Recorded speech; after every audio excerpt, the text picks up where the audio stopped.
26号的迦南之声，我是世界牧师平安。我们今天要来分享以斯帖记9章18到19节。以斯帖记9章18到19节，这样的日子送礼物。什么样的日子我们会想送礼物呢？很多时候呢是这个遇到生日啊，遇到一些节庆遇到需要送礼物的时候，而我们所送出来的对对方来说是礼物吗？当德蕾莎修女呢，她到这个印度来服侍这些平民，关怀穷人的时候，已经在那里一段时间了。但是呢，在这当中呢，有印度的当地人就来挑战她就认为她是为了要来传教。但是在这当中她回应他们说我们来这里不是来传教，我们是用爱来关怀你们，服务需要的人。这个答案好像有那么点似是而非。那他来到这里，没有要让他们认识这位爱他们的上帝吗？我想这个答案在我们的心里早就有咯。多年以后他已经在这个100个国家已经运作了大概超过500个慈善的计划，而且他们的服务都是这个穷苦中的穷苦的人，贫穷中的贫穷，很贫穷，非常贫穷，所谓的社会底层，或者是需要中那更需要的人。有很多人比较知道的就是所谓的这个人在最后一段时间垂死之家仁爱之家，然后他的影响力到后来影响到应该是超过5000个传承他志业的修女以及加入过这个超过100万人当这个服务的义工志工。当他被问到何以什么样的原因他愿意一直这样去做的时候，他说他早就已经收到那个最好的礼物，他的服务其实就很像是一个礼物。可能一开始人带着许多的有色眼光用自己的诠释，或是有许多的疑问，许多的未知，所以会很想挑战他。然后透过他所做的，其实也回应到他自己当时会来做这件事的原因。当他开始服务在那社会当中很需要的人的时候，曾经在很疲累的时候，他自己心里有过质疑。他问，为什么继续让不公义存在？我们不断的想要让人恢复在主里的那个次序，但是在这个社会当中，不公义好像是层层不穷的一直在发生，苦难的事情一直临到，我们一直给，但是好像都不够。苦难的事情就好像那个野火会烧起来，整片一烧一下子就整片我们根本就跟不上但是当他静默祷告灵修，他从上帝听到的答案总是2句话：坚持你的信念，爱必定会带来胜利。也因着这2句话带领他的一生，不管人的认同不认同，他知道上帝知道他，他知道他所能给的都是从上帝来的。他已经收到这最好的礼物，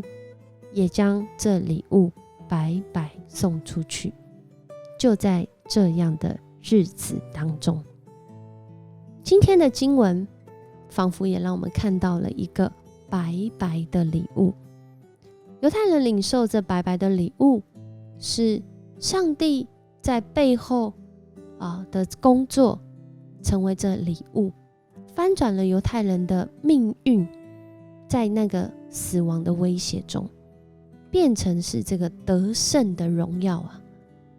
而今天他们领受了这个礼物，在这里就彼此来送礼物。这个彼此送礼物，其实有一些学者呢就有讲到啊，为什么这边会用这个送礼物的方式来彼此赠送，要做什么呢？有人说呢，是因为这个送礼物是可以带来彼此连结凝聚的作用。特别在当时那时候，哈曼对亚哈水鲁王说了一些话，说有一种民他们散居在王国各省中他们有自己的律例与外民的律例不同不守王的律例所以这些人对王没有帮助，也就是在讲说这个群体他们凝聚力很低不够合一可能会造成这个王总是有这些异议分子应该要把他们就是除掉。而今天的这个送礼物对一些学者来说，他们就诠释说这就是透过这个做法，让这个全省全部各省全国各地的犹太人有凝聚力。还有一个很重要的是，透过这个送礼物，在这个表达感恩的过程中，其实也是一个属灵的苏醒。可能过去在这个时候的犹太人，他们的信仰是相较于以前还要冷淡退后的，但这件事情却让他们真实经历上帝的拯救。许多人在他们的灵性，在他们的信仰上苏醒，开始要建造的时刻，透过这个彼此送礼的过程中，好像是一种见证见证彼此在神的里面，在上帝的里面所领受的恩典。而我们都知道，其实这样的一个恩典并非是白白的得到，而是透过两个很关键的角色，就是末底改还有以斯帖。他们带着必死的决心，带着一个可能冒犯王，可能随时会因着王的阴晴不定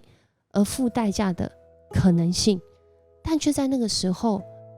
白白的领受了上帝的礼物跟保守。而今天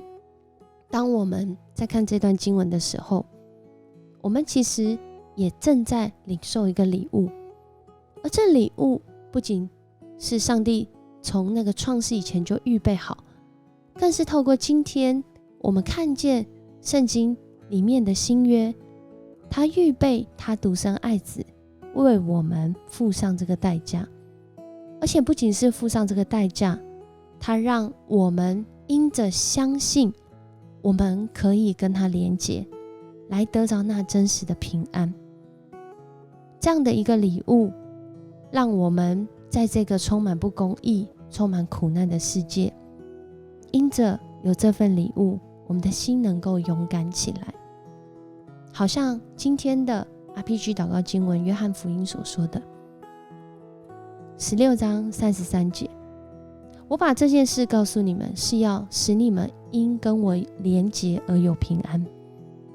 耶稣把一件事情告诉跟随他的人，我们今天听见这段信息，也好像这件事一样，上帝的话语告诉我们，是要我们跟他连结，来享受这个平安。好像犹太人之间彼此送礼物，是在连结，是在诉说上帝的恩典，是在经历上帝的平安。在世上你们有苦难，但是你们要勇敢，我已经胜过了世界。透过犹太人在以斯帖记的经历，真的再一次看见我们的创造主上帝，他胜过了世界，他更是透过他独生爱子为我们钉十字架，为我们死，为我们复活，让我们看见他完全胜过这个世界，胜过一切死亡的权势，胜过一切人邪恶的作为，那个仇敌的捆绑跟枷锁。因着耶稣基督的恩典，我们跟他连结，我们就有了平安。我们成为那可以给予的人，而我们不仅是听见这个礼物耶稣基督，我们也能诉说这个美好的礼物，如同礼物般的信息送给别人。今天是一个什么样的日子呢？对我们来说，有一些人觉得是欢庆的日子，有些人觉得是苦难的日子，有些人觉得是一个学习的日子，有些人觉得这是一个安息的日子。我们都能够来送礼物，而这最好的礼物就是耶稣基督。我们的上帝先让我们来领受，让我们在这个领受里面看见我是被罪的赦免，我是能够有能力来改变，我是被塑造成为美好，我是被拣选成为祝福。我们已经得到这最好的礼物了吗？我们要来想一个可能性，是不是能够将这个白白得来无条件的礼物，无条件的爱继续传下去，好像德瑞莎修女，好像我们知道那个传福音给我们，以及那位用完全的爱爱我们的上帝一样。我们一起来祷告。爱我们的主，我们的上帝，我们向你献上感谢。你从你的心意创世之前，你已经有完全的爱和完全的公义。你创造我们的生命，是要我们的生命来得着这份礼物，就是耶稣基督。耶稣基督为我们死，为我们复活，使我们得以跟你来连结，得以享受从你来的平安。而这平安不仅是我们自己得到，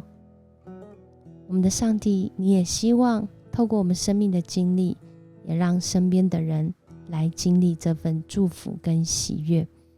好像犹太人，他们经历到上帝的拯救之后，他们就彼此来分享他们所得的白白的领悟。这无条件的礼物，无条件的爱，你如今透过许许多多相信你、经历你的人，继续的传下去。也愿我们的生命每一天来经历，也能够来传出这无条件的爱，这白白的礼物。谢谢你与我们同在，继续带领我们生命有更多的美好经验，生命有更多的勇敢，生命有更多的平安，因为你已经与我们同在，让我们来领受这礼物。我们向你献上感谢祷告，奉主耶稣的名，阿们。很开心今天一起分享迦南之声。今天的日子是一个送礼物的日子，你已经得到这礼物了吗？那你要送什么礼物给你身边的人呢？我是世谦牧师，我们明天见。